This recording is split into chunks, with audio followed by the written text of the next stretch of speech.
Yes. In Nigeria, okay, if you are not up to 18, you are still seen or believed to be unindependent. You are still being referred to as, I don't know if it's appropriate to say immature or legally so. When you are 18 and above, okay, it is believed that you are mature enough to make decisions on your own. You must have known rights from wrong and left from right. So, that's what the federal government is proposing, but I believe that this may not be a bad idea. Some have very, very computerized brain. Some are geniuses, and they adapt and assimilate things in a better way.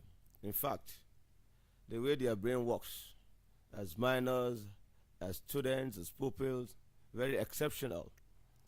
And I believe they should not be stalled, or their academic pursuit should not be stalled, and their drive to quickly grab education, knowledge, where necessary, should not be stalled as well. Some could have double promotion twice or thrice because of how brainy they are at the primary and secondary school stages. So why deprive them of entry into the universities or tertiary institutions? Well, if that is a policy of government, I am not totally against it. But the more concerning aspect, or the area that I could have some reservation or greater concern, is if you peg it at 18 years of entry age, will 4 years course, 5 years course, will those years be sacrosanct and there will be no extension by virtue of industrial action strike or unfulfilled promises, reneging on agreements from government or the university authority or unions within your university? In this same country, we've seen 4-year program turning to be 8 years, sometimes 16 years. So if your entry age is 18 and you have a retarded education by virtue of industrial actions and other frivolities, how many years will you have to stay in university? And at what age will you be able to graduate from the university? You want to peg the university entry age? No problem. Make sure you also peg, if possible, or walk your talk by ensuring that 4-year course remains 4 years, 5 years course expressly stated and strictly adhered to. That is the way to go. Don't overstretch, don't extend, don't mortgage the lives of this younger generation of these people, the students in the university. That must also be addressed or looked into. Kajiko, federal government, no problem. We believe it's in order. We don't want industrial action. We don't want issues in the university. And make sure you also fund the university education sector or system correctly, the way it should. That's more logical than pegging entry age. More headlines. Rivers Assembly overrides Fubara, passes local government amendment bill. Well, it's not an aberration for state houses of assembly to override the state governor. It's in tune, in line with their constitutional provisions. You talk of separation of power, you talk of the institution of the legislature that is independent, ideally, and should make laws in the interest of their respective states, and by extension the local government, because they say have jurisdiction in terms of legislation over local government administration in the states. So it's in line, it's in order. But you know, most of them, they've maybe ignorantly or because of what they will grab, what they will eat, self-aggrandizement and money, my financial aggrandizement, materialism. subjected themselves and their authority to that under the executive in their respective states. They act under the whims and caprices of the executive governor of their states. The state governor dictates what to do, when they should sit, how they should sit, what they should say. And they appear to be rubber stamped to the executive. It's whatever the executive wants that they approve. It shouldn't be. You have your own powers, and in fact, if you understand how powerful you are and the constitutional role that you have, you should not be going cap in hand. You shouldn't be going there begging the state governor, because you even have the powers to remove by impeachment the state governor or the deputy. But reverse is the case. Sometimes the governor that determines the representative of a constituency or whatever that will be removed. And sometimes they even remove the Speaker of the House at will. Look at the aberration. It's illogical. Now that they have override a governor, perhaps for proper administration and delivery of dividend of democracy at the local government level, I have no qualms on that. And aside that, I think it's high time that the state assemblies understood their responsibilities and their powers and assert it where necessary. Although we know that Rivers case experience scenario could be a different one when you look at the composition of the members and the loyalty per se, or where the allegiance is. It's been said that majority of them appears to be loyal to the former governor of the state. And you also recall the intervention from Mr. President, the presidency, when the crisis between the River State Governor Fubara and his predecessor, Nyesom Wike, was really tough. And the conditions that were given to Fubara, part of which was to allow the members of the River State Assembly that were suspended to regain their position as lawful members of the River State House of Assembly. The back and forth, but in all, things must be done in order and in the interest of the state, not as dictated by someone or some forces in the executive arm of government. That's my submission. More headlines. Federal government transfers regulatory oversight of Enugu electricity market to Enugu state government. Decentralization, a bit of it. All right. Let's see how the Enugu state government will justify this move from the federal government. Illegal mining, fueling terrorism, says Tinubu. Advocates comprehensive approach to combating terrorism. Illegal mining, fueling terrorism.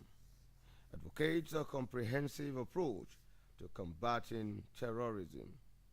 It's been said, often said, that the underlying factor or the precursor to the illegalities and criminalities that we have in some states in Nigeria, talk of Niger, talk of Zamfara, and one or two others, is as a result of the illegal mining that appears to be a lucrative illegal business in that state or in those states. And that is why you have bandits ravaging communities, especially the ones they see that has potential of having mineral resources beneath, especially solid mineral. They go there under the guise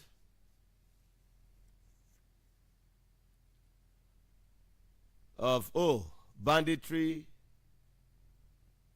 But the actual intent was to dislodge the people of those areas so that they could have their own field day and mine those resources that those communities have illegally And yet, it's like an international trade. They mine, they refine, and they sell to other countries. Or they ship out of the country. You now have the Zamfara gold, the Nigerian gold, and other solid minerals being sold in other countries. And it appears the government is looking banditry and terrorism in those areas is as a result of illegal mining. One thing is to know the root cause. Another thing is to have the capacity to fight that cause. The government must show capacity. They must tell those illegal miners that their days are numbered. It's not going to be business as usual. And this must stop. You can imagine how many lives have been lost in the process. How many people have been dislodged from their ancestral homes. We now have many IDPs in Nigeria. They cause mayhem, unleash terror on people, death, sorrow, agony, repeatedly, is uncalled for. Now that the president have a full understanding, understood clearly the root cause, it behoves the administration of Tinubu to do the needful.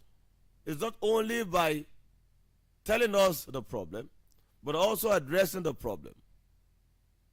That is what Nigerians are begging Mr. President to do. And that must be done. He has appealed for combative and comprehensive approach. We hope the stakeholders will also join hands to correct this anomaly. This is rather interesting. On power, and that is electricity, federal government set to resell distribution companies by July. Hey, the same discourse, the ones in Lagos, okay, the ones controlling and others, or which one? The discourse, distribution companies. Federal government set to resell distribution companies by July. Wow. Perhaps the power minister, powerful Adebayo Adelabu, was very, very serious when he gave the revelation, made that statement that airing discourse, their license could be withdrawn and certain sanctions could be meted out on anyone or any of these companies or stakeholders within the power sector, be it from the transmission end, the generating end, or generation end of this power, and the distribution end, that anyone found guilty would have to face the full wrath of the law. The power minister made that known some times ago. And you know, some of us were quick to laugh it off. Oh, what was he saying? No. You have the monopoly that these schools enjoy. They have their catchment area. They have their areas where they distribute, and they are the only ones in business in those areas. So, what manner of sanction could you give to them that will not be detrimental and antithetical to the provision of electricity to the people, to the consumers, end users? For instance, if you say you withdraw the license of the one controlling this area, who will now be in charge? Who will be in charge? The ones coming on board, will they also inherit the facilities and the properties of the ones you've withdrawn the license from? That's why some of us faulted the procedures when we talk of privatization that occurred then. The monopoly that we saw, the fact that a particular company handles a particular region. You've not given room for competition, for healthy rivalry. That's not the way to do things. Majority of them inherited the properties of the defunct PHCN and NEPA. Yes. Majority of them. Okay, they brought their own transformer, their own pole. They used the facilities that were on ground Maybe they bought it, I don't really know, or they were given as incentive or what parts of the conditions for the privatization. Ever since, what have we seen? The more we inject money for illumination and provision of electricity, the more darkness we see. We see collapse of national grid. Repeated one. We've seen all forms of shenanigans in that sector. The darkness in that sector is so thick. Now that the federal government is saying that they may withdraw the licenses of some of these companies, maybe a good one, resell. And I read that part of the arrangement is for AMCON to take over some of these companies, and they could also have some arrangement with banks.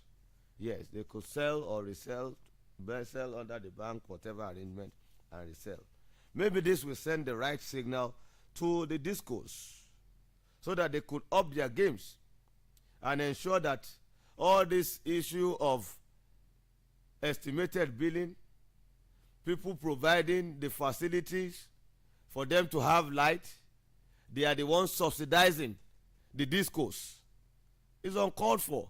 The discos promised us electricity. They told us they had the capacity and they were bringing in money to correct the wrongs in the electricity sector, in the power sector. But alas, what do we have now? The government is still subsidizing them. The government is the one giving them money to do this, to do that, to meter the populace, to do it. Why? The government ought to have hands off this completely. Because your business, you own these things. It's your property. You own the meters that we even use our money to purchase. I guess the right signal is being sent to these people. To more headlines. Judge reverses self, vacate order suspending Ganduje. Interesting. Well, I am not a lawyer. To the best of my knowledge, I know that based on the prerogative and what is before the lordship, and with due respect to the judge in this case, my lord, the justice, yes, it's in order. The prerogative is there for a judge to give ex parte order, to give injunction, and perhaps when clearer facts or evidence or the parties involved now, counsel now, substantiate their claims, and the judge could say things from a different perspective or clearly, the judge could reserve himself or herself or reverse the decision and vacate such ex parte order or orders issued initially, because the orders were not even the final order. You know, most times people hurriedly go to the court to get one injunction or proclamation to stop certain things or for status quo to be maintained pending the determination of the suit before the lordship. So there's nothing wrong with that. But again, the concern for some of us is that when people already go to the courts to seek ex parte order, to seek the court's prompt intervention on any issue, the justices, yes, though they have the prerogative, they must also look at things carefully before they give some of this order. They look at the implication of the orders they are giving, and it must be based on logic and based on justice as well. Again, Judges Conference stalls hearing of EFCC's appeal challenging order stopping Yahya Bello's arrest. Judges Conference. So the judges in the appellate courts that ought to sit are all in a particular place having their own conference. Is that the situation? Okay. No wahala. And to the big one, as captured on the front cover of the national newspapers this morning. To be or not to be, and that is talking about proposal, agitation for state police. Here it is. Nigeria not mature for state police, IGP says. Riders to that fear state governments likely to use the force for political and personal gain. That's one. You've not heard it all. Interesting development. Hear this, please. Another rider wants FRSC, that is Federal Roads Safety Corps, NSCDC, Nigeria Security and Civil Defense Corps, MASH. The police or the IGP wants these other sister security agencies, MASH, to become departments under the Nigerian police force. Iwola to just see. Iwola just see you. Wonders you never sees. Okay, still on the riders. Proposes 30,000 naira increase in police recruitment yearly. Or 30,000 state policing milestone in law enforcement evolution. That is coming from the president, President Bola Tinubu. A clear departure from what the IGP is saying. State police crucial to effective management of internal security. That is coming from Jonathan. Okay, let's quickly analyze this and briefly before we open the phone line.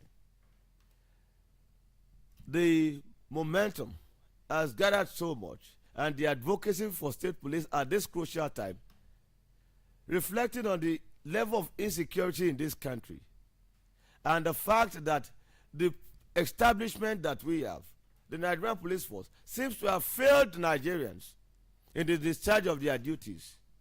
Yes, you look at the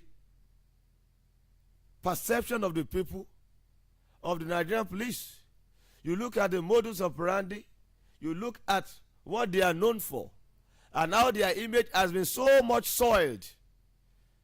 And it will be a Colin tax to correct that impression that Nigerians have, a very bad impression of the Nigerian police. Why? By virtue of their own actions and inactions. Yes, we've experienced the Nigerian police for a while. The emergence of NSCDC, FRSC, and other security agencies was greeted with strong resistance from the Nigerian police force. Then, they seem to be uncomfortable with any security agencies that intends to come on board, either to enhance the security situation of the country, to ensure we have a comprehensive and holistic tackling of security in this country. The police force seems to, over the years, be at the opposing side, always frustrating any attempt. Look at the Peace Corps and others. They will always give excuses. Tug of war before some of these agencies or security apparatus or departments or agencies, other these security formations came on board. It was tug of war. Now we are proposing state police. The agitation for state police is rife, and the IGP is saying we are not ripe for it. If you ask many Nigerians on their perception of the Nigerian police, or if it should be abolished or scrapped, I can tell you for a fact, based on what they've experienced, they will tell you that it's better to have another form of policing or another thing, not the Nigerian police, because of what they have experienced. So I think that Mr. President and others, or the lawmakers that are seeking public opinion on this, should believe what the general public says more than some or a particular institution that seems to be opposing any attempt at having a new security outfit in this country. Yes, there are fears, but let's give it a trial. Let's give it a trial. That is the best thing to do, and that is my submission. We open the phone line now. 0805 500 9850. 0805 500 9850. That's the number to call to be part of conversation this morning. Hello, good morning to you. Hello, good morning. Okay, we lost that call. Let's quickly entertain this commercial break, and we shall be right back. Good afternoon, sir. Maria, Now, why are you coming from under this hot sun? I went for ANC and I passed through the market. I'm glad you are taking your clinic seriously. It's very important for the baby. Very true, sir. The vaccines I got today will help ensure I have a safe pregnancy for me and my baby. Are you also collecting vaccine? Interesting. It's like everybody is getting vaccines nowadays, so even unborn children. Yes, so I got vaccines for COVID and tetanus, and that will protect me and my unborn baby. Now I understand that vaccines for children are different from the ones for pregnant women, and they are all safe. Okay, yeah. Maria, if it works for you, please do it. Just make sure you and the baby get enough rest. I know, Baba Landlord. As for me, I go follow who no road. Pregnant women should get their COVID and tetanus vaccines as it protects them and their unborn babies from infection. Visit a health facility or call 7722 for more information. You're welcome. It's still conversation. We entertain phone calls now. Hello, good morning to you. Hello, good morning. This is Dele from Oshobu. Good morning, sir. My submission is this. Concerning the subsidy. Please, my brother, you talk too tough this morning, and I know you're a concerned citizen of Nigeria, and that is very good of you. God will continue to help you. So God will make you achieve your end in this life. That is now. But let me tell you, the fact is that subsidy, that is reality, is not real. They are using it to abuse Nigeria citizen living of life. Let us face the reality. Something is removed, something is added. How do we know? All this is palliative. They are using now for subsidy. We are not enjoying it for quality. No employment, salary is not there, everything is not there. Where are we going? And concerning electricity too, you see how they are using subsidy. You are using their own pocket. Let us face reality. Mr. President should please wake up. Make us understand what is using this subsidy for. Because it's almost a year now. You say something has gone. On electricity, I think the Labo, what you call him, he's a lawyer. He should know what to do. Now, the needful to do with all this disco company. We know them. 11, it's only 11 of them in Nigeria, and nothing supplies electricity, PCB, SNTP. Yeah. For the past 1 month now in my area, I've not seen lights. Can you imagine this kind of? Where are we going? Please. Thank you so much. God bless you. Have a nice week. Bye-bye. Thank you. God bless you real good. 0805 500 9850. 0805 500 9850. This is Conversation Live. Hello, good morning to you. Good morning, sir. Good morning. Ojo Michael calling from Olumi Kingdom. Good to have you. Yeah, God bless you. Despite the rain, you make it. Yes, sir. Now, my brother, you have said it. You said my mind. Say police, let's give it a trial. We should not. We shouldn't say that we are not ripe. Whether we are ripe or we are not ripe. Let us give it a trial. Imagine FRC and the other one with police force. I think they should match police force with FRC. Yes, sir. I want to believe former President Babangida established FRC. If I'm right. I guess so. Well, yes, sir. Yes, yes, sir. But let's do that by my brother. So if there is a way of matching police with FRC, it could be better. Yes, I read this story, whether it is true or not, that Binance director has been arrested in Kenya. I don't know how far that story is true. So if it is true, the name of the Kenya police is Kenya Police Service. So they should try and change Nigeria police. They should limit that force, Nigeria Police Service. That is that. Yes, this school in Lagos, Charterhouse School, charging 42 million naira for primary school fees. I don't know that type of school is that.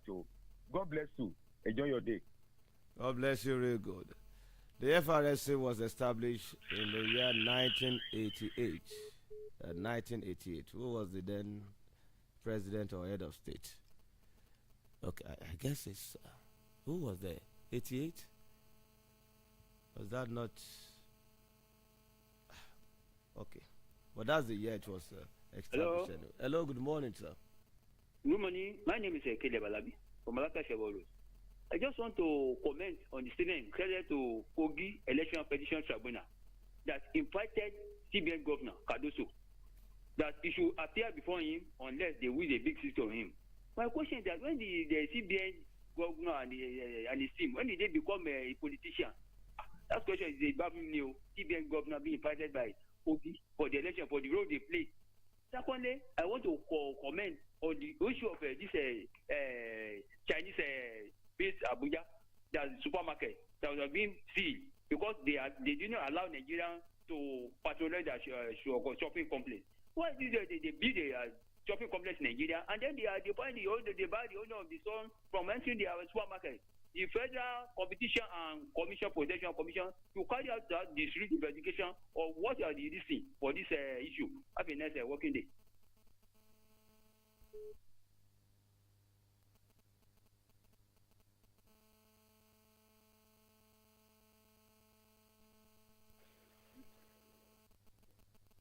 Good morning.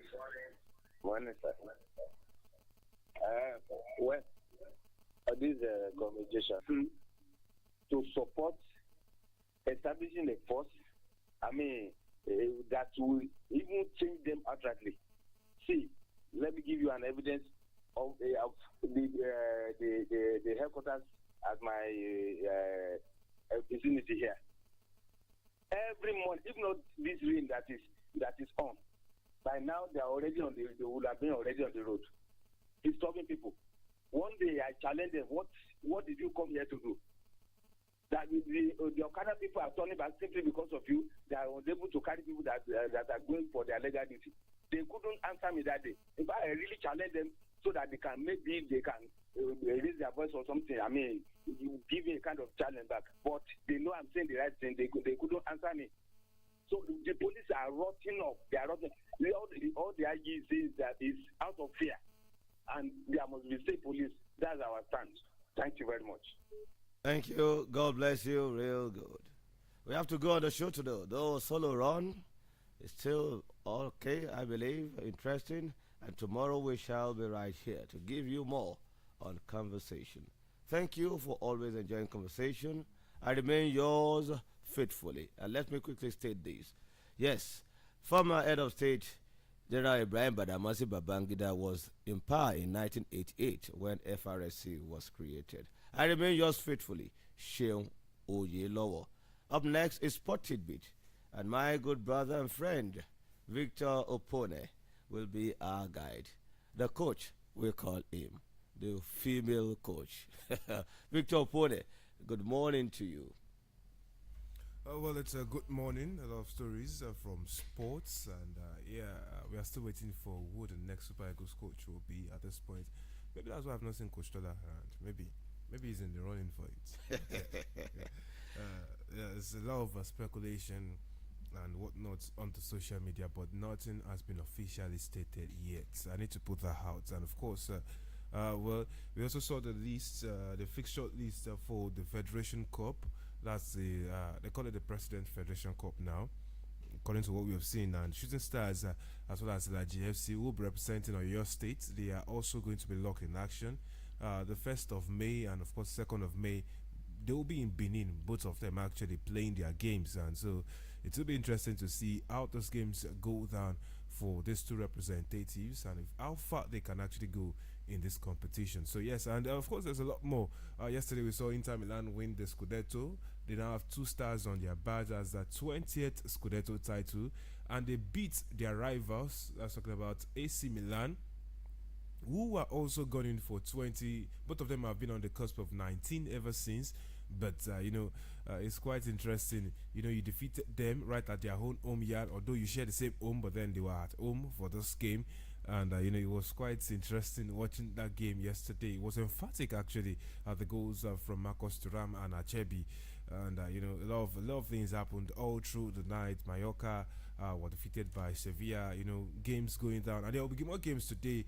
For instance, we have to watch out for Wilfred Ndidi, who might just have his best season's goal tally this season if he scores in the game against Southampton for Leicester today. So yes, a whole lot of things to actually talk about this very beautiful morning on Sport Tidbit. And of course, it's raining outside, so yes, it's morning tea this morning. All right, Sport Tidbit next with Victor Opone.